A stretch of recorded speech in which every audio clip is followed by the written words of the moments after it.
High বন্ধুরা, আবারও চলে আসলাম একটা ছোট্ট মিনি ব্লগ নিয়ে তোমাদের সামনে। আর এটা কি হলো, আইবুড়ো ভাত খাওয়ার সময় কেউ খাবে সেটা জানতাম না আমি।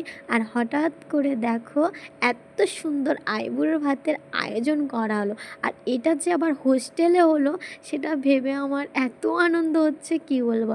আজকে আমার ওয়ার্ডেন দিদির হলো আইবুড়ো ভাত, আর আইবুড়ো ভাত খাওয়াচ্ছে পিয়াদি আর প্রতিমা দি। আর দিদি আমরা হোস্টেলে এসে কাছে কাউকেই পাইনি, আমরা হোস্টেলে এসে কাছে পেয়েছি রুম্পাদিকে আর প্রতিমাদিকে। আর এখন হয়ে যাচ্ছে রুম্পাদির বিয়ে। সত্যিই খুব খারাপ লাগবে, আমাদের শরীর টরিল সব খারাপ হলে রুম্পাদি আর প্রতিমাদি ছুটে আসতো। আর আজ নাকি সেই রুম্পাদির আইবুড়ো ভাত। আর দেখো কত মজা করলাম আমরা সবাই মিলে আইবুড়ো ভাতে। আর রুম্পাদির আর প্রতিমাদির তো কান্না একদম থামে না। এই এই দিদিটার নাম হলো প্রতিমাদি।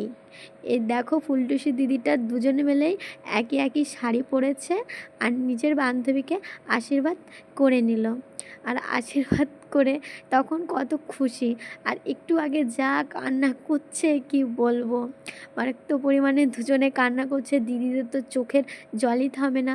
তারপর দুজনে একসাথে হয়ে গেল, একসাথে বসলো, বসে এখন দিদি একে আর ওকে খাইয়ে দিচ্ছে। আর পিয়াদি ভিডিও কলে ওর বরকে দেখছে। আর দিদির বিয়ের কার্ড আমাদেরকেও দিয়েছে, আমাদের সবাইকেও যেতে বলেছে। আর আমরা ভাবছি আমরাও যাব, কারণ আমরা তো হোস্টেলে থাকবো, আমাদের ঠিক নাই যে আমাদের যেতে দিবে নাকি। আজকে এই পর্যন্ত, টাটা।